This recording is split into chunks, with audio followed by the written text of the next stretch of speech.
que vai completar 9 meses amanhã, daqui a pouco eu vou ter obrigações com ele aí, tá? Não, fica tranquilo, eu entendo Tá bom. perfeitamente. Começou a gravar? Maravilha. Queridos, boa noite a todos. Espero que todos estejam bem de saúde. Hoje, dia 7 de julho de 2022, um dia especial, porque é aniversário de um grande amigo meu do CPUR, o Marcos Glauco Alves da Silva, que eu esqueci de ligar. Lembrei agora que é aniversário dele hoje, né? Então já deixo registrado aqui, né, nesse evento promovido pela Academia Nacional de Direito Notarial Registral, uma palestra do incrível Dr. Pedro Henrique Martins Bragato. Ele é mestrando em soluções alternativas de controvérsias empresariais pela Escola Paulista de Direito, pós-graduado em Direito Imobiliário pela mesma instituição, pós-graduado em Direito Notarial Registral Imobiliário pela Escola Paulista da Magistratura.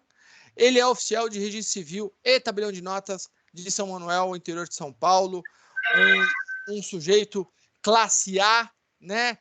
Nota 10, super estudioso, e hoje ele veio nos ensinar sobre um tema super atual, que é a assinatura digital. Ele vai fazer uma análise sobre o aspecto registral e o aspecto notarial. Então, é de grande valia assistirmos e aprendermos com o Dr. Pedro Henrique Bragato. Minhas saudações também ao vice-presidente da Adnotari, o doutor Mauro Antônio Rocha, aqui presente, a nossa querida diretora financeira, a doutora Andréia, que sempre participa dos eventos, a doutora Liz, também, Lopes, que é nossa diretora de marketing, e todos os demais presentes. Nesse momento, passo a palavra ao doutor Pedro Henrique para que ele ministre a sua palestra e iniciemos os debates logo em seguida. Doutor Pedro Henrique, a palavra é de Vossa Excelência e muito obrigado pela generosidade de compartilhar seu conhecimento, querido. Um abraço. Boa noite, doutor Marcos. Eu queria inicialmente agradecer o convite da Adnotari de mais uma vez permitir que eu venha aqui conversar com vocês. Eu acho que é sempre um aprendizado. É o que eu falo, a gente não ensina, né? A gente compartilha o conhecimento e juntos nós aprendemos. Eu acho que isso é uma das coisas que eu aprendi. Não é que eu aprendi, mas que eu descobri que eu gosto. É um grande prazer sempre. Eu gosto muito de falar, eu gosto muito de me comunicar. Então, toda oportunidade é sempre bem-vinda e eu agradeço muito na pessoa do Dr. Marcos, na pessoa do Dr. Mauro. Também não posso esquecer do meu professor do mestrado, o Dr. César Peghini, que não está presente hoje, e a doutora Alice. Sempre todos da Adnotari me recebem e sou muito bem tratado sempre por vocês. Então, eu queria agradecer especialmente esse espaço. Bom, como o próprio Dr. Marcos falou, eu venho aqui conversar com os senhores sobre assinatura digital. Eu já aviso que é um tema recente, então ainda eu estou aprendendo, eu estou desenvolvendo também o meu conhecimento com relação a isso, e eu espero trazer um pouco do que eu compreendo como assinatura digital para os senhores, e a gente possa caminhar junto para os debates e depois ter um espaço aí para conversarmos. Bom, assinatura digital eu vou focar especialmente na análise notarial e registral, e eu vou trazer, né, como eu estou falando aqui na Adnotari para advogados, eu não vou me ater muito à parte do notário e do registrador, mas sim coisas interessantes que eu acho importante o advogado ter conhecimento, porque o extrajudicial ele é composto não só pelo tabelião, não só pelo registrador, mas também e principalmente pelo advogado. Acho que um trabalho conjunto nosso é sempre muito importante e sempre auxilia os clientes, os usuários do cartório, enfim, essa jurídica de forma dinâmica e rápida, porque cada vez mais o judiciário vem delegando funções, vem confiando também no nosso serviço, justamente por essa atuação conjunta que nós temos, advogado, notário e registrador.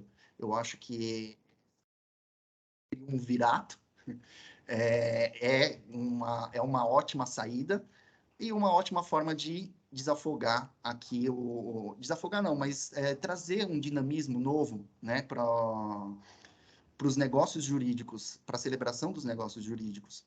Bom, sem mais delongas, vamos falar sobre assinatura digital. Aqui, então, eu vou fazer uma breve introdução do que é uma assinatura digital. Depois nós vamos passar pelas espécies de assinaturas digitais para conversarmos sobre o provimento 100, que é o provimento que possibilita a lavratura de escrituras pela via eletrônica. E, então, falar sobre o ingresso dos títulos no registro de imóvel, e, por fim, o reconhecimento de firma digital, que é a última, eu acho que é a última novidade que nós temos sobre o assunto, trazendo também, né, as últimas alterações legislativas sobre o assunto. A primeira coisa, então, é saber o que é uma assinatura digital, do que ela é composta. E aqui eu já vou avisar que a assinatura digital, ela é diferente do que nós costumamos chamar de assinatura eletrônica. Essa é uma diferenciação técnica, e às vezes até a própria legislação se atrapalha um pouco na hora da sua definição. Mas é importante nós sabermos que a assinatura digital é aquela emitida por um certificado digital. E esse certificado digital pode ser de duas formas: o ICP Brasil ou um outro meio seguro de comprovação de autoria, que utiliza algoritmos de criptografia de chaves pública e privada, ou seja, é um algoritmo de criptografia assimétrico. A assinatura eletrônica, e isso é o que a doutrina vem caminhando nesse sentido, é uma forma, na verdade, de uma assinatura digitalizada. É uma forma de identificar aquela pessoa. Ela não tem esses mecanismos de segurança que permitem saber quem assinou, quando assinou, e que isso é importante também, porque tem o então, do tempo, então isso também é importante. Só me dá um segundo, deixa eu só fechar aqui porque está saindo um barulho. Pronto. Não sei se vocês estavam ouvindo também o barulho, mas estava me atrapalhando um pouco. Bom, então, nós temos essa diferenciação. A assinatura digital, ela parte de um certificado digital, seja ele ICP Brasil ou não. E aqui nós vamos começar a aprofundar esse assunto. Mas antes, eu gostaria de trazer para os senhores um gráfico. Todos estão assistindo, estão conseguindo visualizar a minha apresentação no PowerPoint? Tá. Sim. Então tá ótimo. Bom, então nós temos aqui, e isso pode, no Instituto Tecnológico, ele fornece vários gráficos. Eu resolvi trazer aqui o gráfico do histórico anual de emissão de certificados. E aqui nós podemos ver que houve um pico em 2021, mas nós já tivemos 7.480.415 certificados emitidos. É muita coisa. É muita coisa. Mostra realmente que nós estamos num ponto em que a assinatura digital eletrônica ela vai ser utilizada e não há mais volta. Eu acho que os advogados já têm essa noção, principalmente por causa dos processos eletrônicos, né? Hoje, os processos eletrônicos, praticamente, não é possível advogar se você não tem um certificado ICP Brasil para poder peticionar, seja em qualquer estado, seja na Justiça Federal, na Justiça Estadual. Tudo hoje gira em torno do certificado eletrônico, né? Do certificado ICP Brasil. E é interessante porque a assinatura digital do Tribunal de Justiça, pelo menos aqui de São Paulo, ela não é igual e não tem a mesma segurança da assinatura digital que é feita pelos advogados, como nós vamos ver. Bom, enfim, aqui é o histórico anual, então, só para nós termos uma noção de como vem crescendo, e é interessante que em 2022 teve uma queda brusca, mas eu acredito que isso não vai ser duradouro. Eu acho que agora o certificado digital vai vir cada vez mais forte, porque as pessoas se acostumaram com o trabalho remoto, com a forma remota de fazer negócios. Então, o certificado digital é uma realidade e a assinatura digital também vai ser uma realidade. As espécies de certificado. Agora nós vamos começar a aprofundar o nosso conhecimento acerca do certificado digital, porque é ele o responsável pela assinatura digital. A primeira que nós precisamos ter em mente é a medida provisória MP 2200, que estabeleceu o certificado digital ICP Brasil e as outras formas de assinatura digital. Então, veja que aqui nós já começamos a fazer uma classificação, ainda que bem abstrata, sobre os certificados digitais. O certificado ICP Brasil, ele tem uma autoridade certificadora raiz, que é o Instituto de Tecnologia. É dele que parte todos os certificados digitais. Aí depois nós temos as autoridades certificadoras e depois as autoridades registradoras. Então vejam que existe uma linha contínua com relação a todos os certificados digitais ICP Brasil. E isso permite que se verifique se aquela assinatura realmente foi feita por aquela pessoa. Ou seja, além da pessoa ter o domínio sobre o documento que ela vai assinar, qualquer pessoa, através do Instituto de Tecnologia, consegue saber, primeiro, se aquele documento não na verdade, assim, comprova-se que aquele documento não foi alterado, comprova-se quando que aquele documento foi assinado e comprova-se quem assinou. Ok? Esse Instituto de Tecnologia, ele funciona para isso. É por isso que você tem essa autoridade certificadora raiz.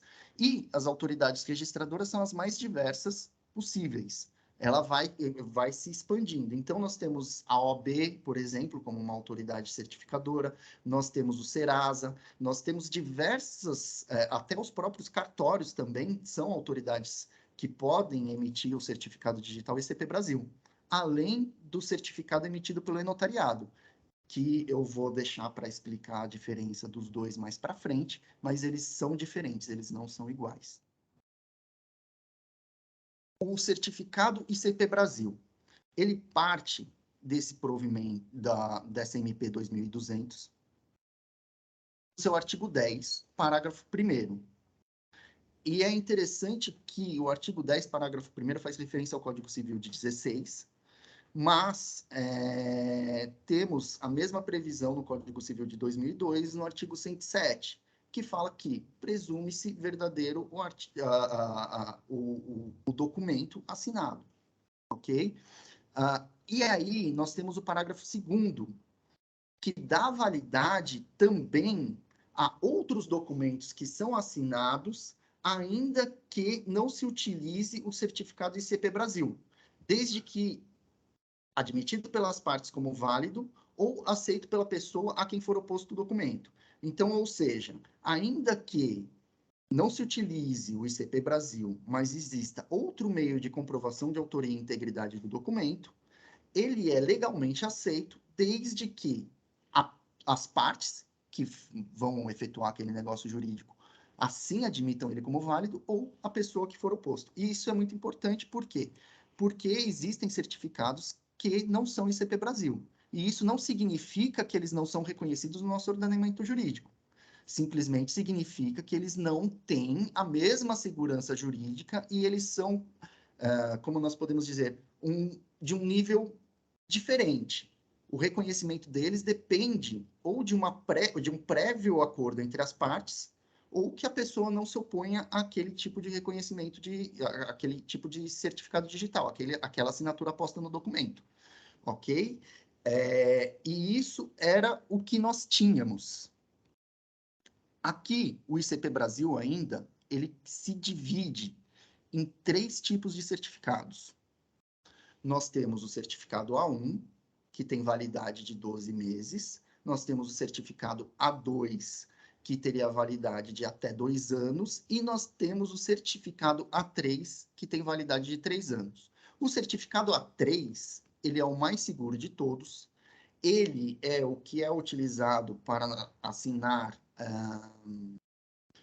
no Tribunal de Justiça, é o que o advogado utiliza. E é o mais, como eu disse, é o mais seguro. Bom, qual que é o certificado A1? O certificado A1, ele é instalado numa máquina, ele não tem o hardware próprio. Então, a sua validade fica vinculada àquela máquina que vai emitir essas assinaturas. Ele tem validade de 1 ano. E aí vai depender do documento e da autoridade que vai utilizar para saber a sua validade. Apesar de ele ser ICP Brasil, e é interessante que esses prazos de validade, eu não encontrei nenhuma lei que determine esses prazos de validade. A justificativa que se dá é novas tecnologias, a possibilidade de surgimento de novas tecnologias e a manutenção dos dados cadastrais. Ou seja, ainda que esteja no prazo de validade o certificado digital, caso, por exemplo, o signatário ou o dono do certificado digital mude de endereço, recomenda-se a emissão de um novo certificado digital.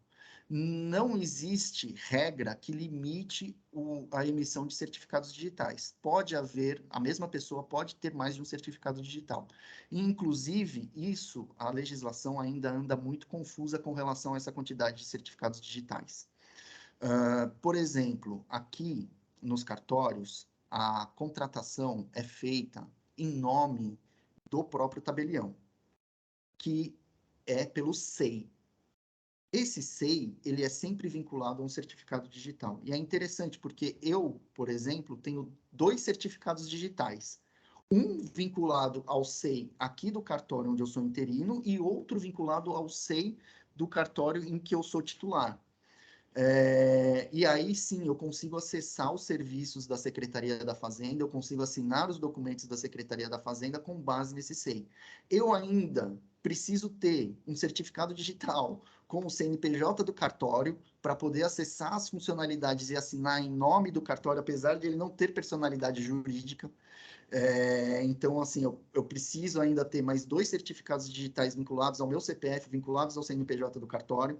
Então, não existe limite. O certificado A2, e é interessante que também o certificado A1, ele é utilizado ainda no cartório para assinar determinados tipos de documentação. Então, a emissão de selos, por exemplo, para o Tribunal de Justiça, que são os selos no reconhecimento de firma, que são os selos que servem de controle para as escrituras, utiliza-se o certificado A1. Agora, para envio do certificado, para o envio dos títulos para as escrituras públicas para o registro de imóveis, eu preciso utilizar o certificado A3 pela plataforma e-notariado. Nós vamos ver isso mais para frente, mas é interessante verificar esses nuances e ainda como a legislação e os decretos, eles têm ainda um pouco eles ainda estão defasados com o nosso dia a dia. A gente ainda tem uma dificuldade de conseguir organização legislativa nesse sentido. E o certificado A2, o armazenamento se dá por mídia própria, mas é interessante porque eu não encontrei em nenhum lugar a possibilidade de se utilizar o certificado A2. Pelo menos eu ainda não achei, nem mesmo para comprar, adquirir o certificado A2 é possível. Atualmente, esse certificado A2 ele tem regulação apenas na lei, regulamentação apenas na lei. Até no próprio site do Serasa ele fala que não precisa de solicitação e que será analisado. Ou seja, o certificado A2 é um mistério ainda a sua funcionalidade. E o certificado A3 é aquele que pode ser utilizado por token ou pelo próprio cartão, ou seja, pode ser a carteira da OAB, né, que pode ser utilizada, o cartão do CPF, ele tem próprio hardware, ele armazena aquelas chaves públicas e privadas que são necessárias e são geradas quando da assinatura digital. E eu consigo utilizar ela em qualquer máquina. Essa é a grande vantagem de se ter o certificado A3. Sua validade é de 12 a 36 meses. ICP Brasil. Ok? E aí, como funciona essa assinatura? Né? Eu estou falando de chave pública, chave privada, chave pública, chave privada, mas eu ainda não expliquei exatamente como funciona essa assinatura.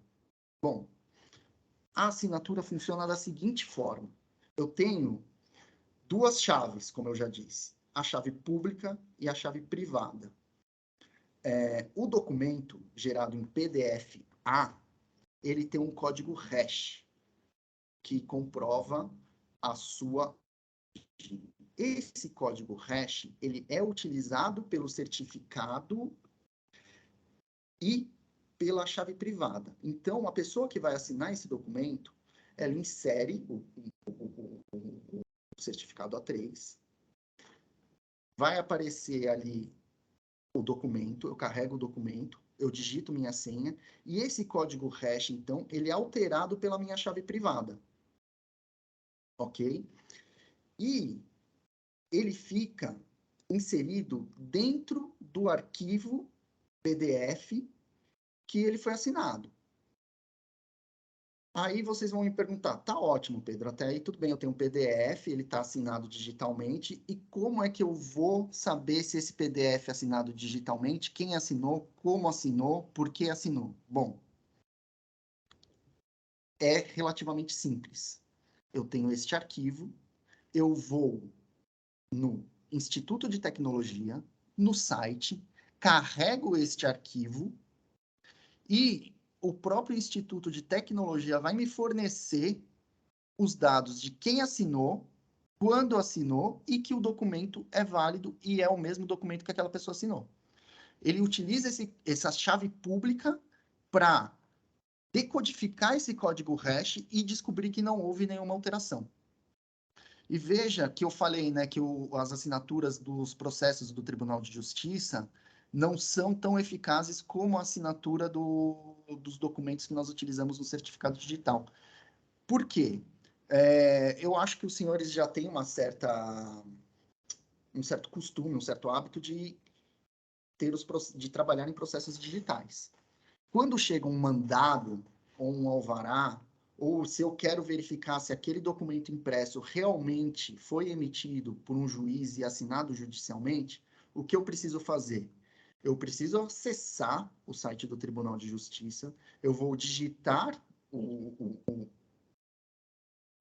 código que tem ali assinado na lateral, eu vou digitar também os dados referentes àquele documento.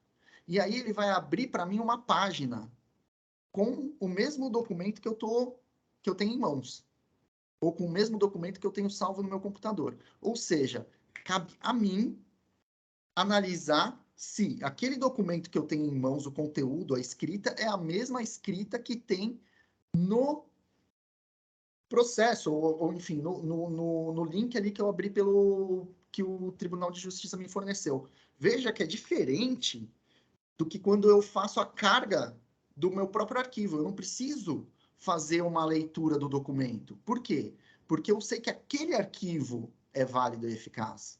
Eu não tenho a mesma possibilidade de fazer isso com os mandados ou com os documentos que são emitidos pelo Tribunal de Justiça. No Tribunal de Justiça eu não tenho essa possibilidade, pelo menos aqui de São Paulo. Eu tenho que digitar o indicador, né, o nome do mandado, eu tenho que digitar a senha que tem ali na lateral e eu tenho que imprimir basicamente de novo, né, ou salvar de novo o arquivo para ter certeza que aquele arquivo é o correto, que todos os dados ali constantes são os corretos, são realmente o que foi emitido pelo Tribunal de Justiça.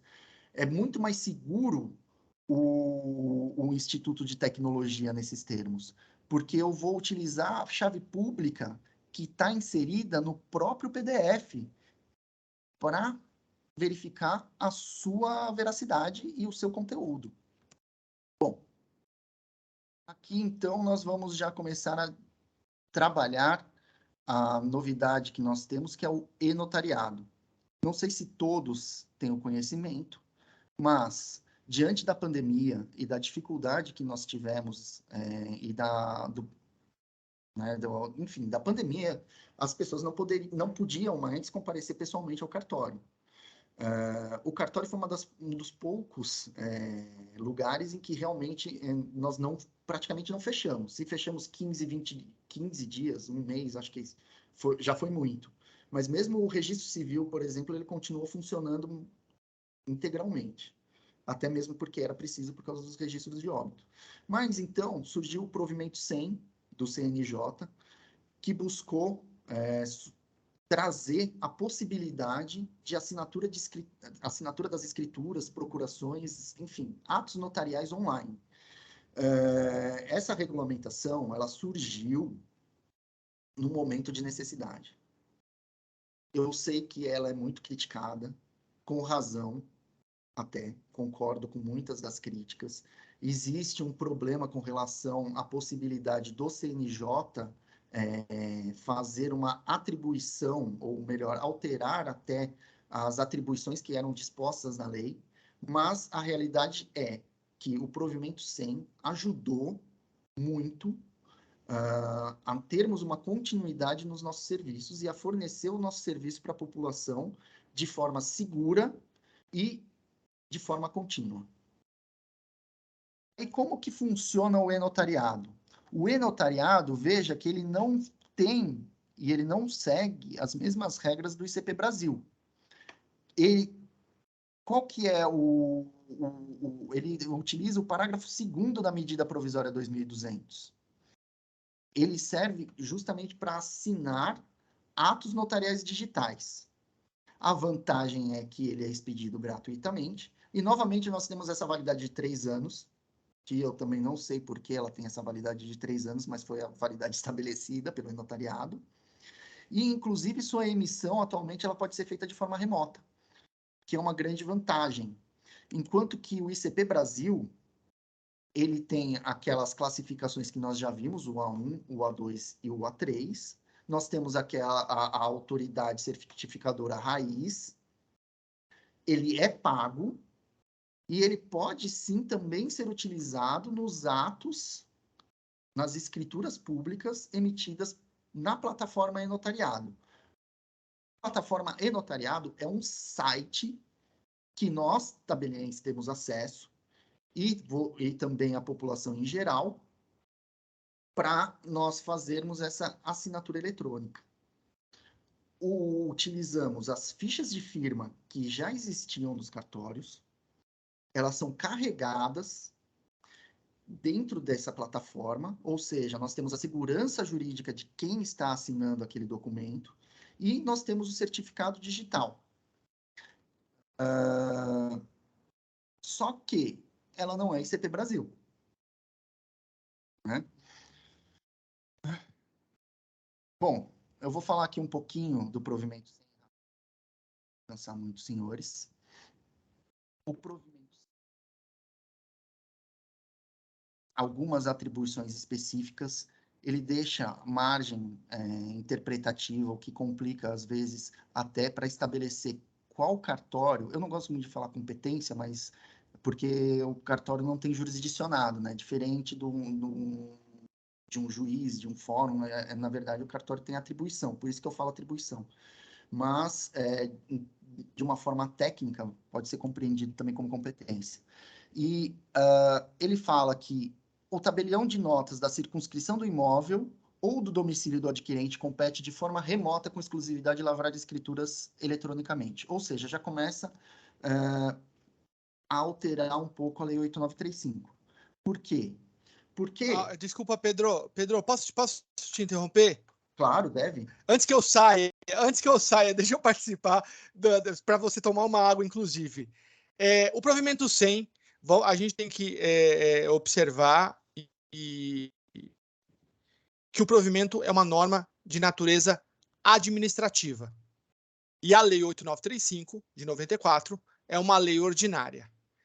Nessa previsão de alteração, de atribuição, de circunscrição, de mudança dessa atribuição territorial, não há uma revogação expressa do artigo 8º da Lei 8935, a qual determina uma relação de confiança entre o usuário do serviço e o notário? Essa é uma excelente pergunta. E é ótimo, inclusive, essa interrupção, porque eu tenho uma oportunidade de deixar bem claro aqui o meu posicionamento. Não sei se é o meu posicionamento definitivo, tá? Mas é como eu penso. Nós não podemos ter em mente a 8935 como uma revogação total dela. Por quê? Porque a 8935 ela foi criada em 1994. Não tínhamos em mente e não passava em mente a possibilidade de fazermos escritura online. Isso já coloca em questionamento com relação à revogação expressa. E outra coisa, ali a 8935 fala do ato feito fisicamente, na presença do tabelião. Por mais que nós questionemos a possibilidade de fazer ela online e verificar realmente se houve uma coação ou não, se há... porque, veja, nós estamos aqui num ambiente 100% online. Vocês não conseguem ver o que tem atrás do meu computador. Se tem uma pessoa apontando a arma, se tem uma pessoa me coagindo a falar o que eu estou falando agora, isso não é possível determinar. Tanto é que é interessante que em outros países, se eu não me engano, na Itália, é possível fazer assinatura remota, mas a pessoa tem que estar presente num tabelião e a outra pessoa também presente no tabelionato. Ou seja, existem ali a fé pública e a verificação da liberdade, da vontade é verificada nas duas pontas. Né? Aqui no Brasil, nós já tomamos nós já avançamos e falamos que não. Tanto é que nos tribunais arbitrais, inclusive, muitos deles, eles proporcionam aquela câmera 360 graus. Por quê? Porque dentro do ambiente ali de arbitragem, ainda que feita remotamente, nós temos a possibilidade de verificar o que acontece em toda a sala. Não é limitado apenas àquele direcionamento que a câmera tá fazendo. Então, voltando e retomando, eu acho que não é possível falar em revogação, mas sim em complementação. Ela vem suprir, na verdade, uma falta legislativa que existe ali na 8935. Porque se você possibilita assinatura digital, você precisa estabelecer a atribuição daquele documento que vai ser assinado digitalmente. E não cabe mais as partes irem até o tabelião, porque que isso denotava realmente a confiança. Né? Não interessa onde que o meu tabelião estou, eu vou até ele para assinar o meu documento e para manifestar minha vontade. Porque, na verdade, o tabelião, a grande função do tabelião é isso, trazer a segurança de que aquela pessoa está manifestando a vontade naquele sentido. Tanto é que a grande maioria da doutrina, e eu acho que é praticamente uníssono, que fala que os atos anuláveis eles podem ser lavrados tranquilamente pelo tabelião. Por quê? Porque o importante sempre é o assessoramento jurídico e a vontade, ou seja, a pessoa tem que estar ciente que o ato é anulável e eu tenho que ter completo controle de saber que aquela vontade está sendo livre, ela está sendo racionalizada, ou seja, a pessoa sabe o que ela está assinando, por que ela está assinando, e aquela é a vontade dela. Então, ainda Pedro, que... mas um detalhe eu acho que interessante a gente falar sobre esse assunto é que você está falando sobre o princípio da imediação, né? O princípio da imediação notarial, que é aquele que determina a obrigação do notário aferir e tutelar o consentimento das partes, né? E na minha cabeça, quando começaram a falar sobre escritura digital, sobre essas questões, na minha cabeça eu imaginei esse cenário que você acabou de narrar, do direito alemão, do direito italiano. A pessoa ela vai lavrar o ato de forma digital, com uma distância entre as partes, né, de forma eletrônica. Na minha cabeça, o que eu imaginei?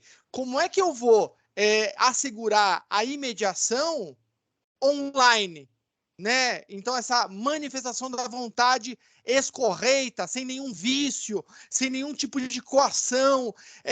Eu não sei se a pessoa está sendo coagida porque no quarto ao lado tem lá um sujeito com uma arma na cabeça da filha da pessoa. A gente não sabe. Né? É evidente que a gente está chutando o balde aqui nos exemplos, mas a imediação notarial ela é muito importante. Né? E eu não sei até hoje se realmente essa mediação notarial na via eletrônica ela está sendo garantida. No entanto, quando você fala que o provimento 100 ele trouxe essa novidade, ok, maravilhoso. A Lei 8935 não previa isso, ok, eu entendi. Porém, a 8935, ela determina uma competência, uma atribuição territorial ao notário no Brasil inteiro. Então, assim, você tem uma concorrência no Brasil inteiro. E isso foi retirado, na minha visão, pelo provimento 100. Então, se eu chegar num cartório hoje, eu sou lá do Pará, meu imóvel é no Pará, mas eu quero fazer de forma eletrônica com você, Pedro, porque eu confio em você e eu quero que você faça. Eu não moro em São Paulo, moro lá. Eu não vou poder. Eu vou ter que ser obrigado a ir lá para o Pará, para a cidade, lá para o estado onde eu estou, Maranhão, Amapá, sei lá onde, para poder lavrar o ato. Sim. Então, assim, foi uma reserva territorial que a lei não traz, muito pelo contrário. A lei fala, você vai para o cartório que você quiser no Brasil inteiro, independentemente da localização dos bens e das pessoas. E é interessante esse seu comentário porque é engraçado. Na minha perspectiva, aqui no meu cartório no interior de São Paulo, na verdade, o provimento 100 acaba facilitando e aumentando, na verdade, a concorrência. E eu vou te explicar por que eu tive essa impressão e por que eu consegui ter um aumento no meu movimento. Porque ele fala que o adquirente morando na unidade federativa onde está o imóvel, e é lógico, isso é uma interpretação, existem interpretações diferentes, é a interpretação que eu entendo a correta. O adquirente sendo, por exemplo, do estado de São Paulo, e o imóvel sendo do estado de São Paulo, eu posso lavrar em qualquer cartório do estado de São Paulo. Então, veja, ao mesmo tempo que realmente, e eu achei muito interessante essa pontuação, ele acaba restringindo, em certos aspectos, ele acaba abrindo outras possibilidades de lavratura de escritura.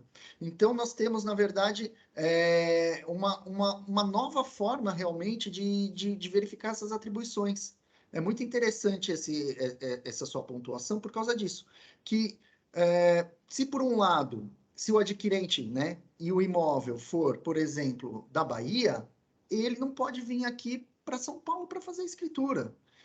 Interessante, porque realmente você acaba criando uma reserva estadual, né? Só naquele estado. E assim, o provimento 100 também deixa alguns espaços em branco. Por exemplo, eu quero lavrar uma procuração, que vai ter validade aqui no Brasil, eu quero lavrar pelo e-notariado, mas eu moro no exterior. Qual cartório moro no exterior, não tenho título de eleitor que comprove, não tenho documento que comprove meu domicílio? Qual cartório é o competente para lavrar essa procuração? É do Distrito Federal, porque o Distrito Federal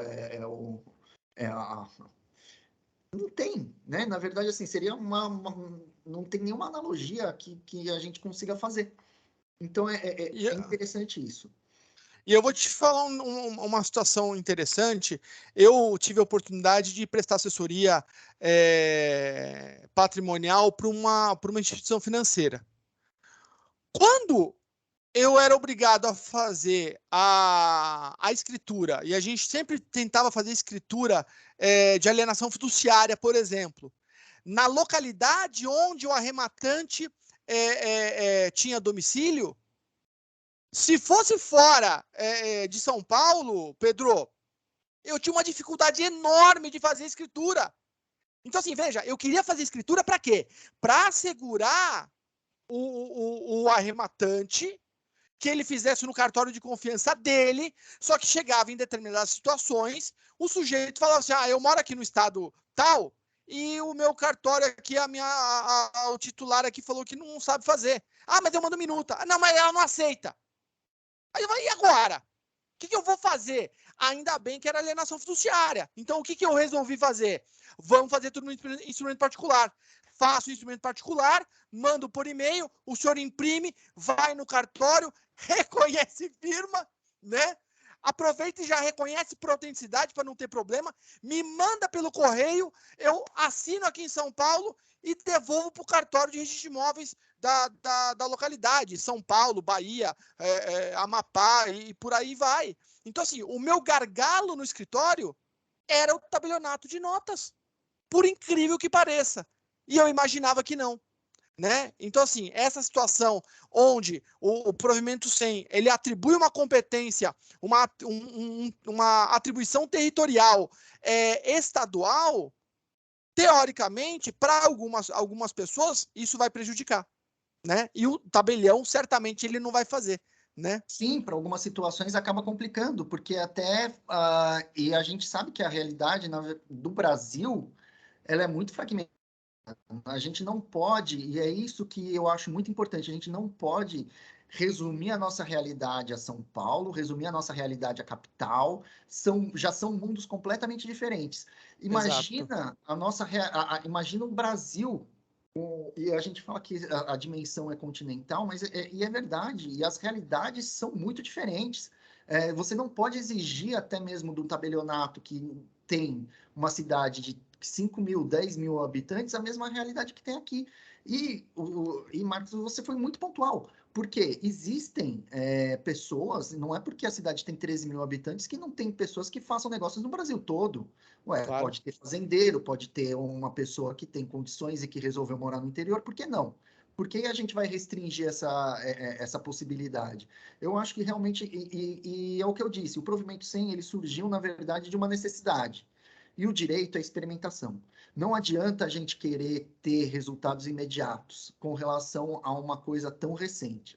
Eu acho que nós precisamos trabalhar, nós precisamos discutir, nós precisamos de espaço como este que nós estamos tendo agora para poder enriquecer a função que a assinatura digital vai ter e a sua importância, e colocar ela no seu devido lugar. Eu acho que a gente não pode dar importância de mais e nem de menos. Eu, na minha modesta opinião, eu também acho que seria muito mais seguro nós criarmos, na verdade, assinaturas digitais entre cartórios. Né? Então, a pessoa comparecia ali no cartório, ela não precisaria nem, na verdade, ter o certificado digital. O próprio tabelião, pelo ICP Brasil, o certificado dele, ele poderia assinar ali e atestar que aquela pessoa assinou, que aquela cidade é aquela. Porque muita gente não tem acesso ao certificado, Pedro. Exatamente. Como que você vai gastar R$295 num certificado digital, R$300? Isso, para fazer uma operação. E assim, e não é só o certificado digital. Nós temos que ter toda a estrutura tecnológica que vem do certificado digital. Ou seja, precisamos de um computador ou de um celular de boa qualidade, porque nós precisamos de uma resolução de câmera boa. Precisamos de uma internet boa, porque eu preciso verificar a pessoa. A gente precisa, ou seja, e a pessoa ainda precisa ter o conhecimento técnico, que muitas vezes uma pessoa de idade não tem. E eu estou falando aqui pessoa de idade, mas às vezes até uma pessoa mais nova pode não ter também, dependendo das condições sociais. Ou seja, você está excluindo grande parte da população a esse tipo de serviço. E aí tem um detalhe que vamos lembrar que nós estamos numa academia, né? Então, assim, a gente tenta ser o mais teórico possível. O que o Provimento 100 fez, ele criou uma obrigação sem lei, em contrariedade à lei. E a razão disso foi a proteção em relação aos emolumentos. Porque o emolumento de São Paulo é uma coisa, emolumento de Santa Catarina é outro, emolumento do Paraná é outro, e assim por diante. E eu vou te falar, eu tenho um cliente que é de um outro estado, eu presto consultoria para ele em outro estado. O que ele fazia? Havia uma plataforma, antes do Provimento 100, Pedrão, havia uma plataforma na internet que o sujeito, ele acessava essa plataforma, se cadastrava, juntava os contratos sociais, ele mandava para essa plataforma, a plataforma tinha vínculo lá com alguns cartórios de um outro estado do sul do país, esse cartório fazia a minuta da escritura, mandava para as partes que estavam cadastradas na plataforma, davam ok, era lavrada a escritura no outro estado, o imóvel num estado, a escritura em outro, considerando que aquela escritura, os emolumentos eram um valor menor, ok? Você entendeu? E quem está ouvindo também entendeu. Eu sei. Né? O que acontecia? Mas veja só que interessante. O meu cliente perguntou assim, é seguro fazer isso? Eu falei assim, eu preciso saber o que eles estão fazendo. E aí ele me mandou um traslado que ele ia encaminhar para o registro. Sabe como é que era o traslado, Pedro? O traslado falava assim, certifique do fé que as partes compareceram no cartório, e ao final aparecia a assinatura das partes. Ou seja, a estrutura do traslado era como se as pessoas foram ao cartório presencialmente. Só que a lavratura da escritura foi feita de forma digital. Só que isso não estava retratada no traslado. Então, quando esse traslado foi prenotado na serventia da localidade do imóvel, o registrador, ele imaginou essa hipótese? Ah, vem uma escritura de outro estado. O que eu vou fazer? Eu vou exigir aqui o reconhecimento do sinal público. Apenas isso. E toca o pau. Depois é que veio o provimento 100. Então, isso já acontecia há algum tempo, Sim, Pedro. sim, é que isso foi um objeto, assim, foi muito questionado, inclusive, no nosso meio, eu acho que o doutor deve conhecer, e, enfim, mas a legalidade é extremamente questionável desse ato, Não né? tenha dúvida. Em termos de segurança jurídica, eu acho que, assim, é o mais temerário possível fazer uma coisa dessas, né? Principalmente, não só para o tabelião, como para as partes envolvidas, porque isso pode trazer consequências, enfim,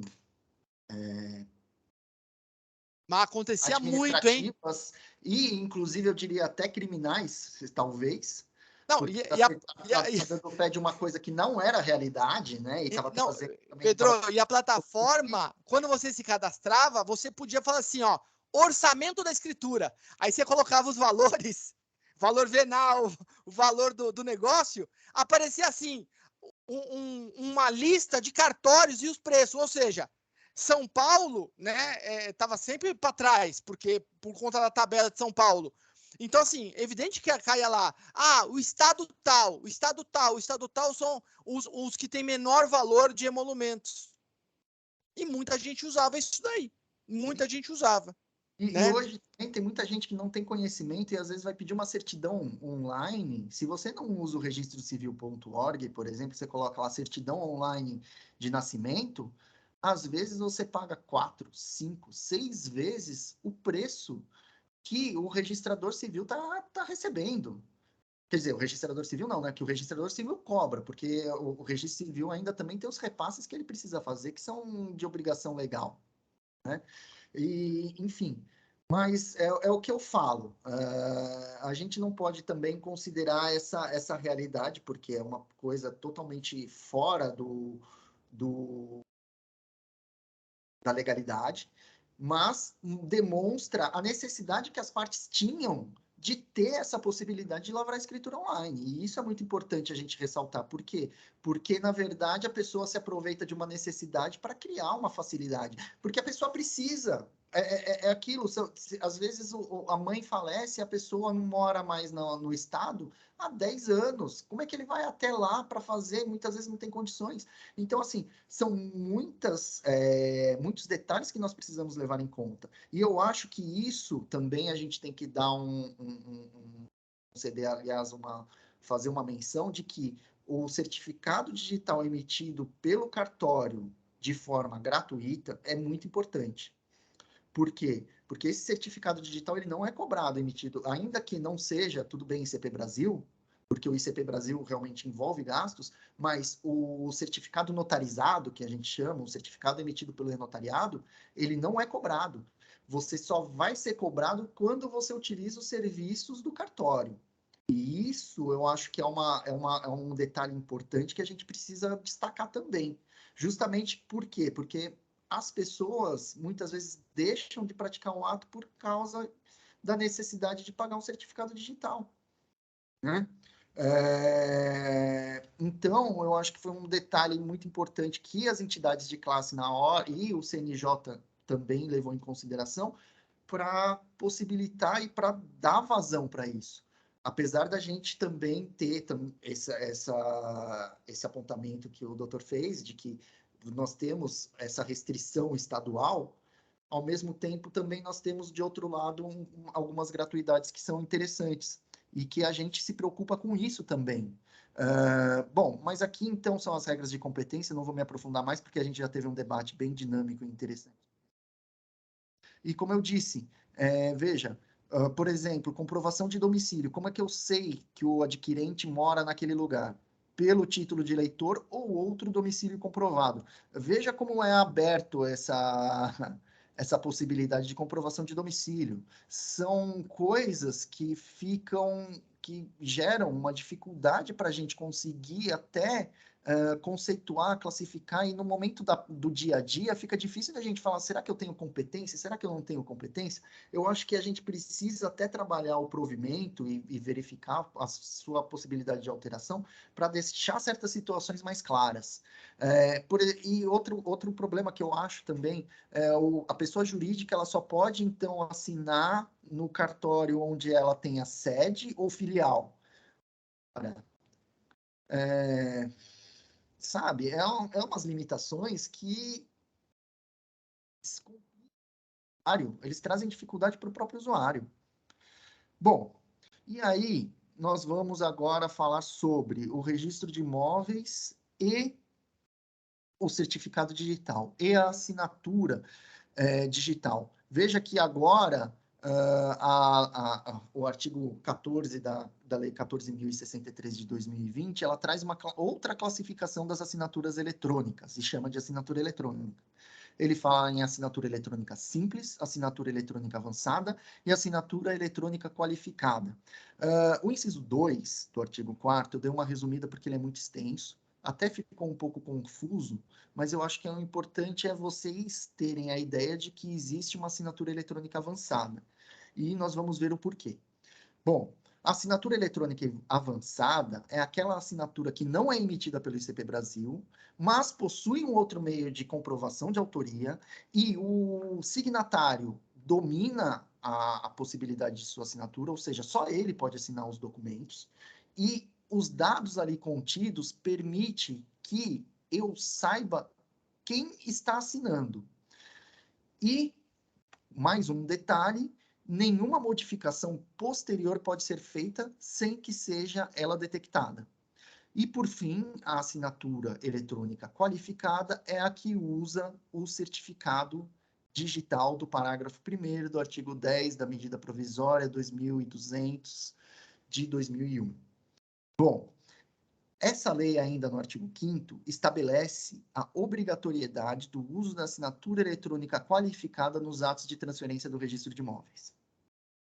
Ou seja, para ter entrada no registro de imóveis, eu preciso ter a assinatura eletrônica do ICP Brasil. Bom, e vocês vão me perguntar, você acabou de falar que pode usar o certificado do e-notariado para assinar a escritura e o certificado do e-notariado não é ICP Brasil. Como é que eu vou fazer essa escritura que foi assinada pelo certificado digital, que não é ICP Brasil, entrar no registro de imóveis?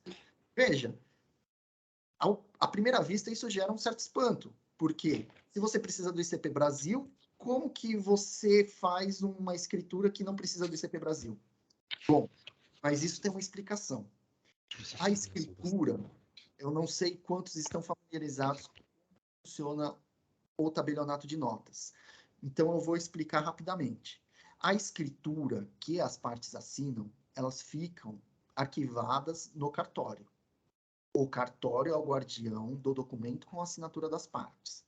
Existem duas formas de nós emitirmos as certidões. Ou por cópia reprográfica, ou digitando a própria escritura, ok? Bom, dito isso, o traslado e a certidão que o tabelião emite, ele é assinado apenas pelo tabelião. As partes não assinam a certidão, as partes não assinam o traslado. O máximo que se tem é uma cópia da assinatura do documento que ficou aqui arquivado no cartório. E isso é interessante por quê? Porque quando transferimos pro digital, é a mesma coisa, só que com os detalhes de que é feito digitalmente. Então, ok, eu cumpro o requisito do provimento sem do CNJ, onde eu faço a reunião com as partes eletronicamente, ela é gravada na nuvem, eu gravo aqui no meu servidor e está feito. Eu vou emitir, então, a autorização para que as partes assinem com o certificado ICP Brasil ou com o certificado do e-notariado, verificando sempre o cadastro no CCM. A hora que as partes assinam esse documento, eu encerro esse documento, assino e passo ele no livro e fica arquivado aqui no livro, fica arquivado também no documento com a matrícula notarial no e-notariado e também aqui no servidor do cartório. Pois bem, aí chega o segundo ponto, a emissão da certidão, a emissão do traslado. Qual que é a diferença entre certidão e traslado? O traslado é a primeira via do documento. A certidão é todas as vias posteriores do mesmo documento. Então, o traslado, ele é o primeiro documento que é emitido e que precisa acompanhar os documentos essenciais daquela escritura. Então, o ITBI é, por exemplo, um documento que precisa acompanhar o traslado. A certidão, ela já não vai vir com o comprovante do ITBI, tá? Bom, e esse traslado, ele é assinado pelo certificado ICP Brasil do tabelião na plataforma do e-notariado. Vocês acho que já devem ter percebido aonde eu quero chegar. Exatamente. Ou seja, o tabelião utiliza o certificado ICP Brasil. Perdão. O título que vai para o registro de imóveis, então, ele é uma assinatura qualificada e ele vai para o ICP Brasil. Tá? E ele vai para o registro de imóveis com a assinatura do ICP Brasil. E é isso que eu deixei bem claro aqui. É necessário, em regra, a assinatura do ICP Brasil para a entrada de títulos no registro de imóveis. O tabelião usa o ICP Brasil dentro da plataforma do e-notariado. Tá. De novo, coloquei o em regra. Não foi à toa que eu coloquei o em regra. Por quê? Porque nós temos a alteração recente ainda desse mês, do mês passado, né, na Lei 6.015, no artigo 17 do parágrafo 1º, que fala o acesso ou envio de informações aos registros públicos, quando realizados por meio da internet, deverão ser assinados com o uso da assinatura avançada ou qualificada, de que trata o artigo 4º da Lei 14.063. Ou seja, a alteração legislativa recente veio permitir que, agora de 2022, veio permitir a assinatura avançada para o acesso e envio de informações aos registros públicos. Só que tem um problema, nos termos estabelecidos pela Corregedoria Nacional de Justiça do Conselho Nacional de Justiça.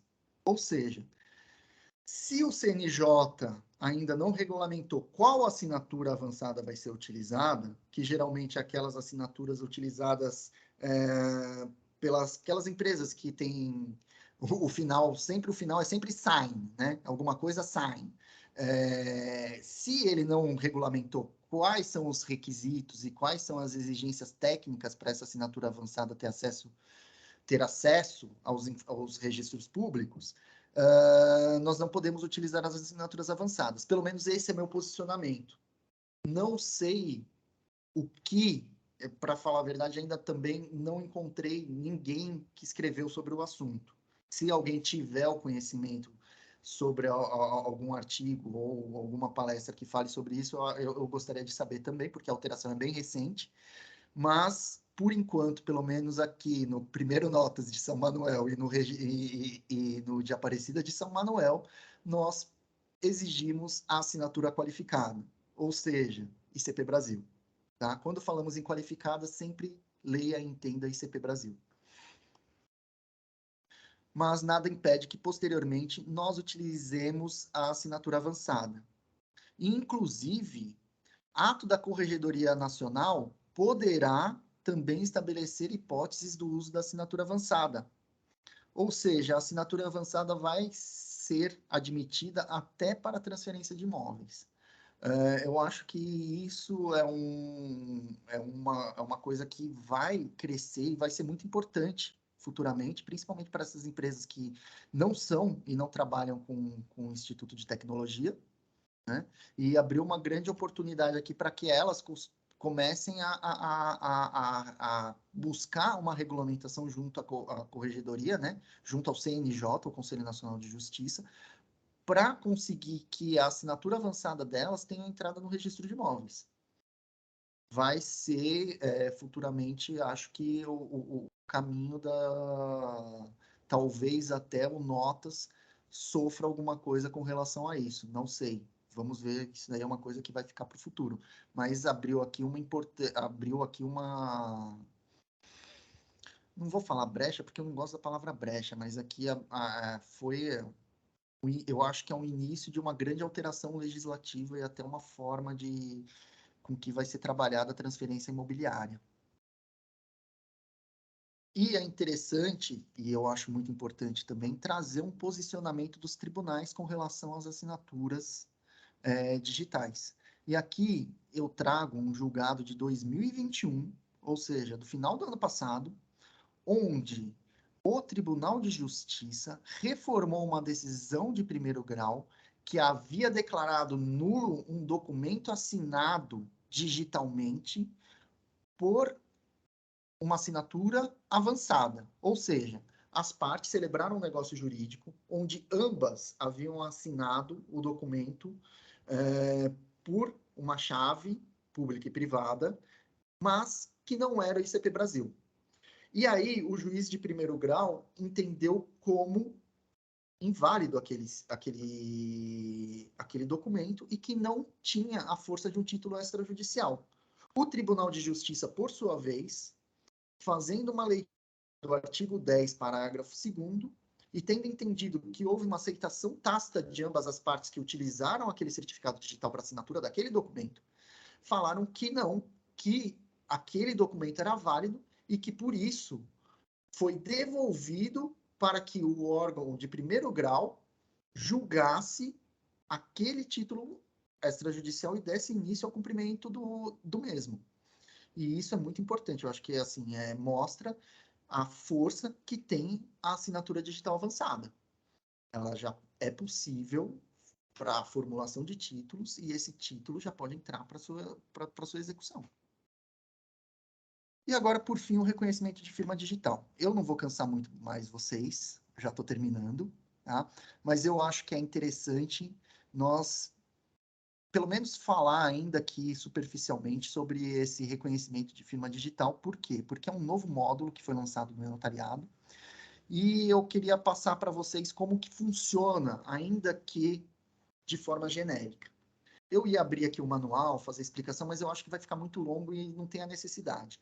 Eu acho que é só importante vocês saberem que existe essa possibilidade agora atualmente no cartório de notas, e ele é feito pelo certificado digital do e-notariado. O certificado digital do e-notariado que é utilizado para o reconhecimento de firma. Ou seja, eu posso abrir ele remotamente, eu posso vir aqui no cartório, fazer essa abertura do meu e emitir esse certificado digital gratuitamente. Com esse certificado digital, eu posso abrir um documento PDF, estabelecer outras pessoas que tenham um certificado digital também emitido pelo e-notariado. Essas pessoas vão receber um e-mail ou no próprio aplicativo, na aba Meus Documentos, ela vai conseguir verificar ali que tem documentos pendentes para sua assinatura. Elas vão assinar com esse certificado digital emitido pelo e-notariado. E aí, pelo valor de um reconhecimento, pelo preço de um reconhecimento de firma com valor econômico no cartório, que varia de município para município em razão do ISS, mas gira em torno mais ou menos de R$8, você vai ter a assinatura, o reconhecimento de firma pelo tabelião. E como o tabelião faz esse reconhecimento de firma? Pelo seu certificado digital ICP Brasil A1, tá? E aí nós temos o reconhecimento de firma do mesma forma e do mesmo jeito que os outros, que era feito por empresas particulares, agora passa a ser feito pelo cartório, que é aqueles finais, como eu já disse, aquelas empresas que tem o final sign, que eu não vou aqui citar nome, não vou fazer propaganda, né? Mas que também agora a população conta com esse serviço no cartório, e é interessante porque eu posso estabelecer todos assinando conjuntamente, eu posso estabelecer uma ordem de assinatura, então primeiro assinam tais pessoas, depois assinam tais pessoas, quem controla vai ser as partes, e uma vez que todas as pessoas assinaram, ela vai para o cartório, o tabelião assina e remete já por e-mail para as pessoas esse documento, esse arquivo com as assinaturas digitais e a assinatura digital do tabelião. Ok? Bom, gente, é isso.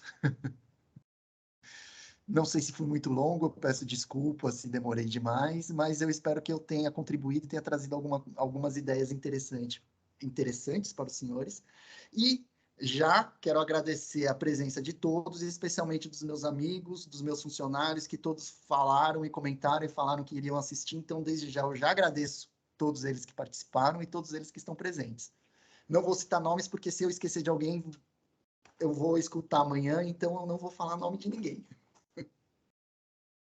Doutor Pedro, na prática, a gente tenta aí vislumbrar essa situação do Enote Assina.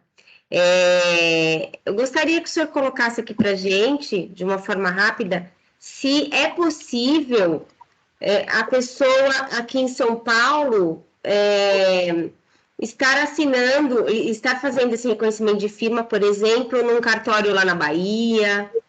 Tem aqui, tem na Bahia, tem em outros estados. Com o CERP isso vai ser único ou não? Mas você fala o reconhecimento de firma, que esse último modelo que eu falei, né? Não a assinatura de documentos, né? Sim. Assim, a competência, quem vai reconhecer a firma, vai ser, na verdade, o cartório que abriu o certificado digital. Então, não importa onde a pessoa esteja, quem abriu o certificado digital é que vai ter, que vai reconhecer. Então, por exemplo, se naquele documento tiver vários cartórios ali, vai passar por todos os cartórios. Nós vamos ter 2 horas para fazer esse reconhecimento de firma. Se o cartório que abriu aquele certificado digital não reconhecer a firma nesse prazo, vai ficar aberto para qualquer cartório fazer. Tá? Então, não importa onde a pessoa esteja. O certificado digital, quem abre o certificado digital, existe 2 hipóteses. Ou presencialmente, e aí você não precisa da comprovação de domicílio, ou remotamente. Se a pessoa for abrir o certificado de forma remota, ou seja, online, aí eu preciso de uma comprovação de domicílio, por quê? Porque o cartório onde a pessoa está domiciliada é aquele competente. Pelo menos esse é o entendimento que tem prevalecido, apesar de muitos questionamentos internos nossos, né? A gente ainda não tem não está doutrinariamente sedimentado nesse sentido, mas a orientação do próprio colégio notarial é domicílio, seguindo, é lógico, a ideia do provimento sem da competência de domicílio. Então, o certificado digital que vai ser aberto no domicílio da pessoa, tá? E aí, pouco importa onde a pessoa está está, desde que ela assine aquele documento, e aquele documento vai para o cartório onde está aberto o certificado digital. Então, por exemplo, se eu já passei aqui no Brasil, vamos supor, estou na Espanha agora, mas eu abri o certificado digital aqui no Primeiro Notas de São Manuel, e eu recebo no e-mail para assinar, eu assino com o meu certificado eletrônico e venho aqui para o Primeiro Notas de São Manuel. Se eu não fizer, abre para todos os cartórios, e aí o cartório que tiver a disponibilidade, ele vai analisar, né, ao cadastro que foi feito, vai analisar a emissão daquele certificado digital. E uma coisa que nós estamos trabalhando ainda é como que a gente vai fazer a qualificação desses documentos, porque a gente não consegue fazer uma conversa com o usuário do reconhecimento de firma. E muitas vezes, no balcão, a gente dá uma orientação para a pessoa sobre o reconhecimento de firma, né? Às vezes, se vai ser aceito ou não, porque muitas vezes as pessoas têm dúvida com relação a isso. Então, a gente está trabalhando uma forma de manter uma comunicação com o solicitante, tá? Ainda não existe isso, mas é uma coisa que nós estamos trabalhando para conseguir até solucionar uma demanda e gerar um retorno melhor, né? Um retorno mais positivo do nosso serviço online, porque é muito chato, a pessoa paga o serviço e às vezes não é aquele serviço que era o necessário para aquele documento. Então, a gente está trabalhando para conseguir resolver isso. Porque, por exemplo, vamos supor, eu não tenho como saber se eu vou fazer um reconhecimento de firma no de carro. E aí eu vou emitir um reconhecimento de firma digital num documento de carro, ele não vai ter validade. Por quê? Porque exige o reconhecimento de firma por autenticidade. Não é um reconhecimento de firma com valor econômico naquele documento do carro que vai conseguir fazer a transferência para o Detran. Mas eu não tenho a possibilidade de conversar isso com a pessoa que está solicitando esse documento, que está solicitando o reconhecimento de firma. Tá? Eu não sei se é mais ou menos isso que você estava perguntando, mas eu acho que... Então, a pessoa acaba ficando vinculada ao seu cartório, caso eu abra a firma com você, como acontece hoje. Na fichinha, a gente vai lá, faz a assinatura e fica vinculado a você. E se no negócio jurídico eu estou fazendo lá fora, por exemplo, preciso da minha assinatura e você não responde em 2 horas, o que acontece? Fica aberto para qualquer cartório fazer. E aí, essa minha preferência, ela é afastada, e aí qualquer cartório que tenha a disponibilidade irá fazer. Mas o serviço não deixa de ser feito.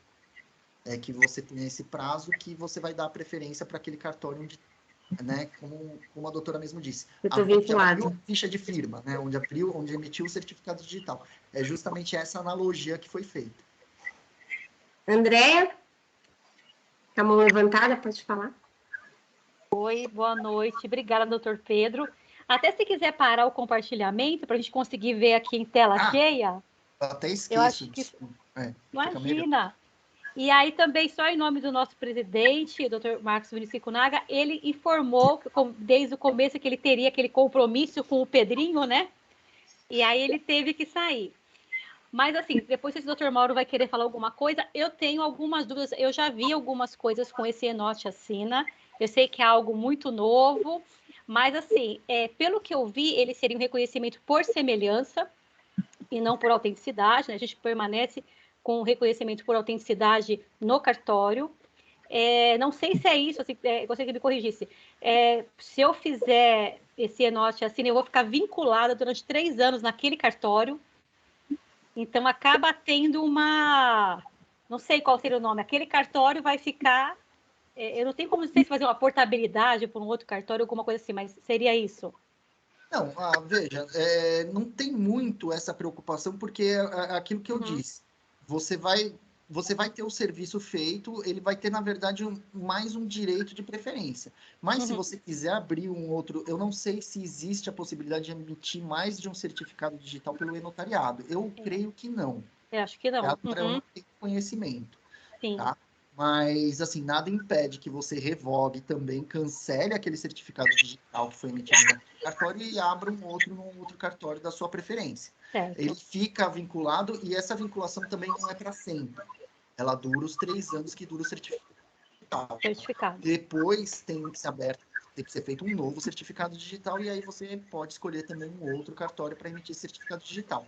O reconhecimento de firma por semelhança, ele fica vinculado, mas também não há uma vinculação com relação aos atos notariais diversos. Por exemplo, a escritura pública, você vai poder usar o seu certificado digital, não sei, vamos supor, foi emitido no cartório, você emitiu o certificado digital em Botucatu, você vai querer usar aqui no meu cartório, lavrar uma escritura. Nada impede que você lavre a escritura aqui, comigo. Tá? Essa vinculação, ela acontece apenas no reconhecimento de firma e ela é temporária. Então, assim, se eu não atender a sua solicitação no tempo determinado, qualquer outro cartório vai poder fazer. E você pode revogar também, cancelar esse certificado a qualquer tempo. Você não tem essa obrigação de ficar vinculado por 3 anos. Tá. E assim, meu último questionamento seria com relação ao conteúdo, que eu acho que esse que talvez seja a nossa preocupação. Imaginemos que eu tenho uma brilhante ideia. Eu falo, eu vou fazer um documento vendendo um órgão, vendendo alguma coisa. Imagine, mando isso para um reconhecimento. A gente entende até que, olha, né, dentro do que colocaram aí, que talvez não teria que ser... Porque pelo menos o que eu ouvi falar, o que eu tinha visto nas lives, é que o tabelião não iria fazer a verificação do conteúdo nesse reconhecimento de firma pelo Enote. Sim, exatamente, doutora. A senhora está muito bem informada, inclusive. Esse é um dos problemas que nós estamos tendo com o Enote. Por quê? Aqui em São Paulo, a interpretação majoritária é reconhecimento de firma, não é reconhecimento de validade do documento. O que é o reconhecimento de firma? Firma é a assinatura. Eu olho a assinatura, ela bate com o meu cartão, eu reconheço a firma. Se o documento é válido ou não, não é uma questão de análise do tabelião, aqui em São Paulo. No Rio Grande do Sul, por exemplo, eu sei que não é esse o posicionamento predominante. Geralmente, no Rio Grande do Sul, se você recebe o documento e você verifica que aquele documento, por exemplo, é uma venda de órgão ou é uma coisa que ilícita, não é legal, eles não reconhecem firma. Aqui em São Paulo, o posicionamento que é predominante é não se analisa o conteúdo. É claro, e é isso que eu falo, e é isso que eu quis falar, que nós estamos trabalhando nesse sentido, que a orientação jurídica, e eu acho que, e eu já falei antes, e eu vou repetir, e eu acho que a gente não pode cansar de falar isso, a orientação jurídica é o serviço que o tabelião de notas presta. Então, assim, quer reconhecer? Reconhece, mas eu precisaria ter um aviso, eu precisaria ter uma forma de me comunicar com o usuário falando, olha, esse reconhecimento de firma que você quer fazer aqui, ele não vai ter validade para essa finalidade, não vai ter utilidade para esse fim que você pretende. Então, eu não posso reconhecer firma num documento PDF que não tem nada a ver, transferindo o carro para outro, que ele não vai ser aceito no Detran. E, assim, a ferramenta realmente do e-notariado, da forma que ela está planejada, ela não admite, eu não consigo fazer isso. Porque eu só vejo o documento depois que eu faço a minha assinatura digital. Tanto é que alguns cartórios não aderiram por causa disso. Que eles falaram, não, porque é muita responsabilidade, eu não quero ter esse tipo de responsabilidade, porque depois pode acontecer uma demanda, né? E vai caber ao judiciário decidir se realmente nós temos uma análise de conteúdo do documento onde é reconhecida a firma ou não. Esse é um problema. Por quê? Porque o reconhecimento de firma, e eu devo dizer que é o meu posicionamento. Eu verifico o nome, eu verifico o CPF, eu verifico a assinatura. É uma segurança, eu vou utilizar aqui as palavras do Dr. Ricardo Dipp, soft. Né? Ela não é uma segurança que você tem numa escritura pública. Afinal de contas, se eu fosse analisar o conteúdo, analisar a validade do documento, eu estaria lavrando uma escritura pública, eu não estaria fazendo um reconhecimento de firma por semelhança. Né? Porque aí sim, na escritura pública, sou eu que pratico o ato, sou eu que analiso a documentação, sou eu que qualifico as partes, sou eu que qualifico o imóvel. Aí sim, eu faço realmente uma análise de conteúdo. O reconhecimento de firma, ele serve para trazer alguma segurança dentro do possível diante do valor do negócio jurídico que está sendo ali feito. Dependendo do valor e dependendo do conteúdo que tem aquele documento, recomendo, e se você quer que tenha realmente uma análise de conteúdo, eu recomendo que você faça a escritura pública. Né? Nada impede que você faça um contrato por escritura pública, seja o bem móvel ou não, né? Que vai ter validade entre as partes, que vai ter uma qualificação, que eu vou analisar o conteúdo. O reconhecimento de firma, por excelência, ele é uma segurança jurídica mais flexível. Tanto é que a assinatura é um reconhecimento de firma por semelhança. Quem nunca foi no cartório, o escrevente no balcão, ou o tabelião, olhou e falou, olha, desculpa, senhor, essa assinatura aqui não bate, o senhor vai ter que ou chamar a pessoa para vir aqui ou pedir para ela assinar de novo. Né? E aí tem aquela velha discussão, deixa eu ver como a pessoa assinou. Não, não posso deixar você ver, porque senão você vai fazer a assinatura igual que tem aqui na ficha de firma, nós não vamos adiantar nada. Né? Então, assim, é uma segurança jurídica, mas é uma segurança jurídica mitigada. Ela é soft, ela é flexível. Mas para a população em geral, a gente vê isso, né, no próprio escritório, a pessoa muitas vezes vem com um contrato falando que está registrado em cartório. E ela fez um simples reconhecimento de firma. Então, entendo também, né, eu já vi também a doutrina, mas assim, no sentido de que, óbvio que o notário não tem que fazer, no caso de reconhecimento de firma, uma análise, como é que fala? Minuciosa do conteúdo, mas uma análise, uma superficial há de ser feita, se não há nada ilegal, né? Então, eu acho que ainda o ENOT, por mais que tenha passado nos telejornais, como né, como foi feito, ele ainda fica pendente, talvez, aí, né? Eu vejo aí uma fragilidade. Não, veja bem, doutora, eu concordo com o que você estabeleceu e com o seu posicionamento, mas eu só fiz um contraponto, porque eu acho importante também a gente ter a ideia de que o reconhecimento de firma também a gente não pode ficar barrando muito, até mesmo para mobilidade e para economia, né? A gente tem que ter um fluxo de economia, um fluxo econômico.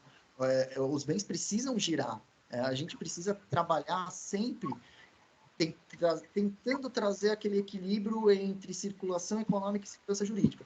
E se você começar a criar muito entrave também, poxa, você impede a circulação de bens e você traz um prejuízo para as partes. Então, assim, fazer escritura pública e fazer uma análise minuciosa para nem seria viável, né? A gente vou transferir um carro, calma aí, traz o RG, traz o CPF, certidão de casamento atualizada com menos de 90 dias, tira a foto do carro, vamos arquivar. Não dá, né? Não dá, né? É alguma coisa surreal. Precisa ter uma velocidade, um dinamismo que a própria economia exige. Cada vez mais, inclusive hoje em dia. Mas eu só quis trazer esse contraponto que a gente precisa ter em mente. Acho que até vou passar também para o doutor Mauro, mas eu acho que para empresas grandes isso é muito interessante. Eu penso muito que vai facilitar muito. Imagina uma Caixa Econômica Federal, alguma coisa assim, né? Eu acho que isso facilita nesse sentido, né? Sim. É isso, doutor. Era Mas isso. Precisa ainda trabalhar um pouco esses detalhes. Eu acho que seria interessante ter uma forma de comunicação com a parte que está solicitando, a gente ter o acesso ao documento, porque às vezes pode ser uma coisa absurda, né? Assim, e a pessoa que vai analisar e que é leiga e que não conhece como funciona, porque aqui, né, que não assistiu a nossa palestra, que não assistiu, teve nossa conversa, vai olhar e vai falar, nossa, como que o Tabelião fez isso? Que absurdo, ele é louco. Olha isso daqui. Venda de órgãos. Como é que isso é possível? Pode parar no telejornal. Olha que problema. De repente passa um telejornal e fala, mas olha, foi reconhecido firma no cartório. Aí não faz ideia, né, do que é. Como que funciona, né? Era isso. Doutor Mauro? Pois é.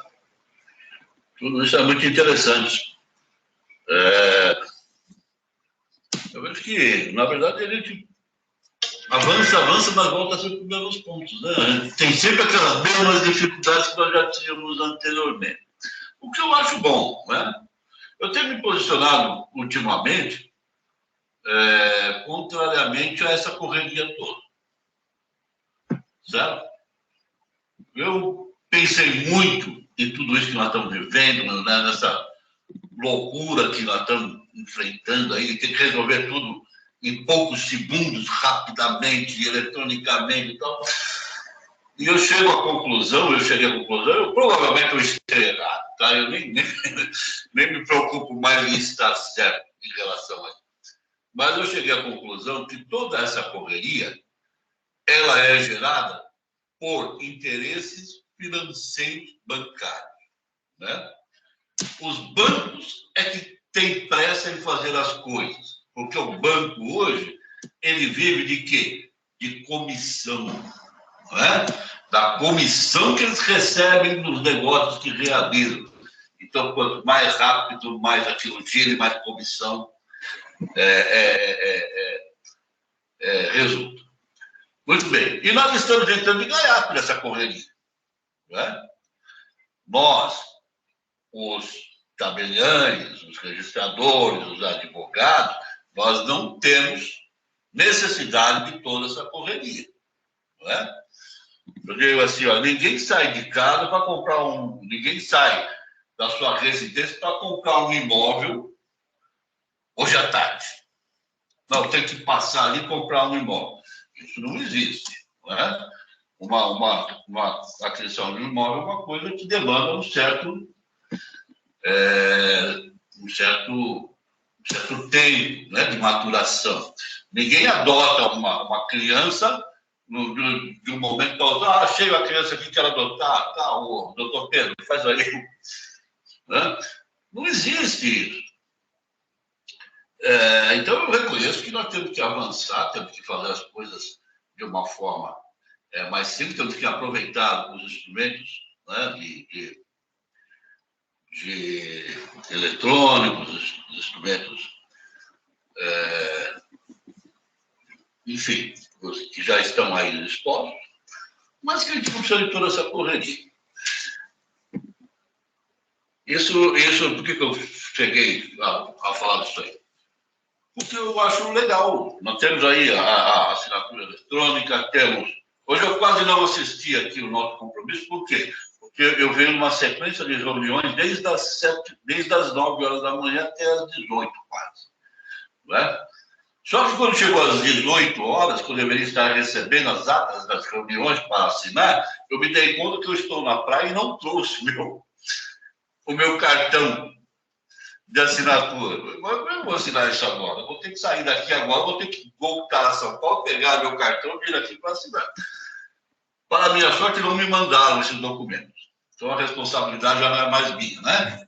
Vem amanhã já é um outro dia. Né? Mas é legal, rapaz. Eu já tinha... Estudamos muito isso, né, Pedro, nessa questão das assinaturas e tal, já há algum tempo, né, nos cursos aí de pós-graduação e tal, e eu já tinha esquecido de todos esses detalhes. Eu recuperei esses detalhes, tá? E hoje eu já tenho controle e entendimento de tudo isso que nós estamos vendo aí, tá? Eu ainda não consigo entender a questão do documento eletrônico. Esse ainda me... Sabe, até porque, como eu trabalho com instrumento físico ainda, né? O grosso do meu trabalho ainda é o instrumento físico. Eu ainda não compreendo muito bem a questão do documento eletrônico. Mas eu tenho que compreender, porque dentro de 6 meses, um ano, isso também vai acabar e vai ser tudo eletrônico. Tá? De forma que eu acho que foi muito legal. Foi muito boa a sua exposição. Tá? Eu acho que os que estiveram aqui presentes devem ter aproveitado muito bem. E isso vai ficar aí nas nossas redes sociais, no YouTube, no Instagram, né?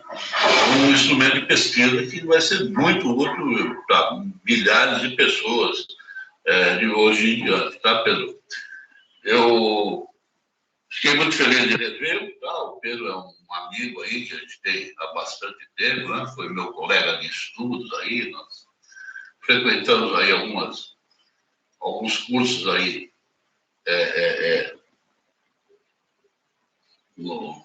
lá no 7º Tabelionato, na Arisp, né? Juntamente lá com o doutor Ricardo Dipp, tá? Então, fiquei muito feliz em rever.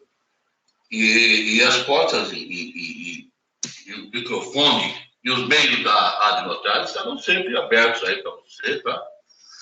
Assim que você tiver interesse ou tiver alguma coisa para nos trazer, é só avisar, falar aí com o André, falar com a Alice, falar com o nosso pessoal, e nós teremos muito prazer em ouvir. Tá bom? Bom, eu muito feliz. Só fazer considerações. Primeiro, eu agradeço pelas palavras. Acho que ficou um pouquinho ruim o som. Acho que o Mauro vai ter que fechar o dele, Mauro, para poder falar. Pronto. Bom, eu queria agradeço novamente as palavras, eu fico muito feliz. Como eu disse, eu gosto disso, eu gosto dessa dinâmica, eu acho que a gente aprende muito com essa troca, porque na qualidade de advogados, vocês trazem questões que são interessantes e que muitas vezes a gente não vê e não analisa. Então, é sempre muito enriquecedor. E eu e o Dr. Mauro, a gente vem realmente de vários cursos, a gente já estudou junto muitas vezes, com o doutor Ademar, com o doutor Ricardo Dipp, com o doutor Sérgio Giacomino, com os advogados, os juízes, enfim, tínhamos uma equipe muito legal de estudos, muito eclética, então que enriquecia muito. E eu fico muito feliz com o convite, eu fico muito feliz com as palavras. E eu concordo em muito que o doutor Mauro falou, em 2 pontos. Primeiro, dessa necessidade do novo. Parece que a gente vive pensando que o novo é melhor, que o novo é diferente, que o novo vai resolver todos os problemas da nossa vida, e quando a gente vê, nós voltamos com os mesmos questionamentos que os romanos, que os gregos, que as pessoas tinham com relação aos contratos. o negócio jurídico ele não muda, apesar de nós mudarmos as formas. E essa dinâmica e essa pressa que parece que todo mundo tem e que vem infectando é endêmica, né? Parece que é uma nova pandemia. A gente tem que ter sempre tudo mais e mais rápido. O casamento agora, a habilitação são 5 dias, a conversão da união estável é 24 horas. Quer dizer, como que alguém resolve, de repente, converter a união estável em casamento e precisa desse casamento em 24 horas? Qual é essa necessidade? Será que a gente precisa realmente de tudo isso? Será que a gente precisa... que nem o Mauro falou, hoje eu vou passar no supermercado, vou fazer a unha e vou comprar 2 imóveis. Não existe isso, né? A gente tem um certo tempo de maturação das ideias. A gente precisa ter esse tipo de maturidade. Hoje é tudo muito rápido, hoje é tudo muito dinâmico e tudo acaba... Do mesmo jeito que começa muito rápido, acaba muito rápido. Eu acho que a gente precisa ter tempo para aproveitar as coisas, para aproveitar as conquistas. Poxa, a aquisição de um imóvel, para a grande maioria da população, é um momento, principalmente para nós aqui, nós temos uma tradição de adquirir o imóvel, a casa própria, né? É lógico que nós temos relações comerciais, a gente tem, né, a lei da liberdade econômica, mas a gente precisa voltar a trabalhar o direito empresarial, o direito civil, o direito do consumidor. Eu acho que a gente precisa começar a desenhar melhor fazer melhor, criar melhor essas balizas, trazer, sim, coisas dinâmicas, mas dentro das realidades econômicas diferentes. Eu acho que a gente precisa começar a trabalhar isso também. Eu acho que a gente precisa parar e pensar um pouco onde a gente vai com tanta pressa para esses lugares, porque nós somos pessoas físicas, nós não somos empresários, nós somos pessoas do dia a dia. A gente precisa criar essa dicotomia, a gente precisa trabalhar essa dicotomia até por uma questão de saúde mental. Hoje, mais do que nunca, a gente precisa pensar nessa saúde mental e a gente precisa ter esse dinamismo com segurança jurídica. É essa a grande importância. Eu acho que essa é a nossa função por excelência, não só nós, tabeliães, registradores como profissionais do direito, mas os operadores do direito em geral precisam trabalhar a segurança jurídica. Os advogados precisam se preocupar com o preventivo. Os juízes precisam se preocupar com o preventivo. Eu acho que hoje em dia a palavra é essa, é prevenção. E nós estamos caminhando e se preocupando com isso cada vez menos. Tem uma parte do livro do Sarmento, que é de registro de imóveis, que é muito legal, que ele compara, né, os pássaros quando ele vai falar da segurança jurídica, que ele fala que a segurança jurídica realmente é um entrave, né? Porque geralmente quanto mais segurança jurídica você tem, maior é o procedimento, maior é a burocracia, maior é a dificuldade. Aí ele fala assim, mal sabem os pássaros que reclamam, né, da resistência do ar para voar, se é essa mesma resistência do ar que os fazem voar, né? Porque se você não tem a segurança jurídica, você não vai ter a circulação também de forma efetiva. Você vai ter uma quebra. Isso é fato. Não adianta pensar em circular, em fazer empréstimo, em levantar dinheiro para construir, porque vai criar uma bolha e a gente vai acabar, na verdade, ao invés de progredir, a gente vai regredir.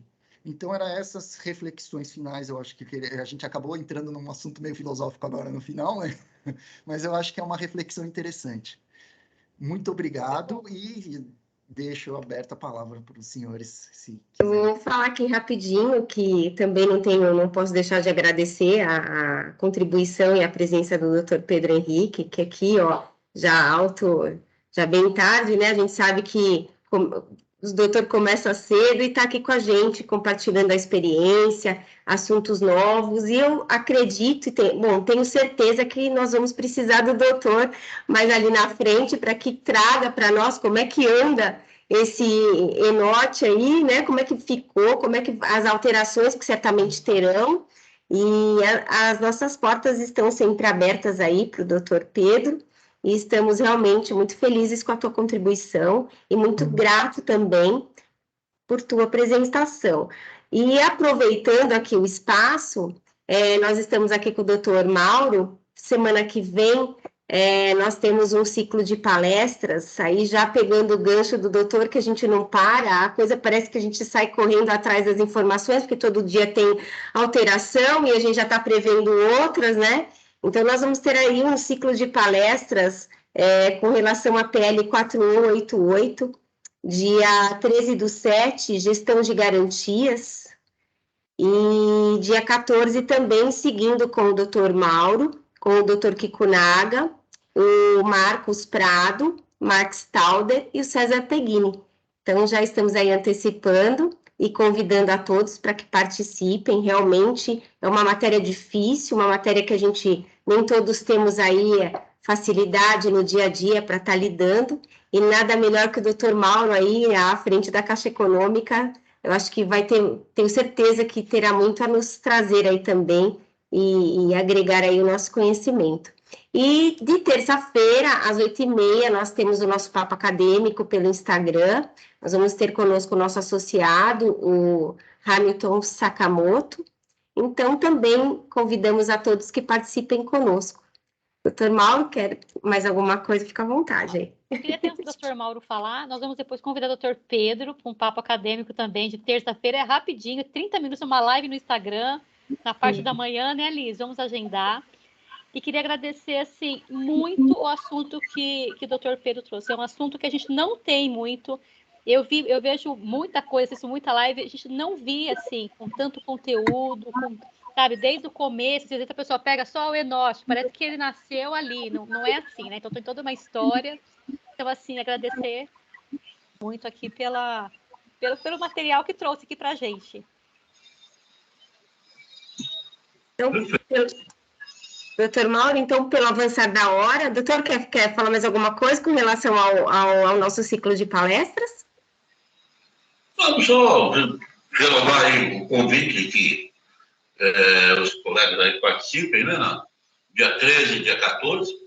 Lá nós vamos analisar com alguma profundidade lá o chamado marco legal das garantias, né? Que eu considero um nome abusado, que traz aí meia dúzia de mudanças requentadas. Tá? Mas isso nós vamos discutir lá no dia. Tá? Vamos cuidar disso com alguma profundidade e esperar que dessa vez, pelo menos, saia aí alguma lei, né, que seja aprovada, porque isso já está há 1 ano e meio rodando e sai MP, e MP caduca, e sai novos PLs não são analisados, e assim vai indo. Esperamos que, pelo menos dessa vez, alguma coisa resulte disso aí, tá? Pelo menos que a gente possa ter uma certa tranquilidade, né? Eu digo sempre assim, ó, eu fiz o meu livro lá no início de 2021. O meu livro tem todas as matérias cuidadas no 4188. Por quê? Eu sou um visionário? Não. É porque isso já estava sendo discutido antes, há algum tempo, né? Então é uma coisa que vem de longa data. Então é isso. Eu espero que as pessoas compareçam e a gente possa aí discutir esse assunto. Pedro, pô, foi um prazer enorme estar aí. Qualquer dia, quando eu estiver indo para o meu refúgio lá em Cafelândia, eu paro aí em São Manuel para a gente comer um assado. Combinado. Vou cobrar. Tá bom, um abraço. Tchau. Boa noite a todos, ótimo descanso e obrigada pela presença de todos. Boa noite. Até mais, boa noite. Até mais, tchau, tchau. Até mais.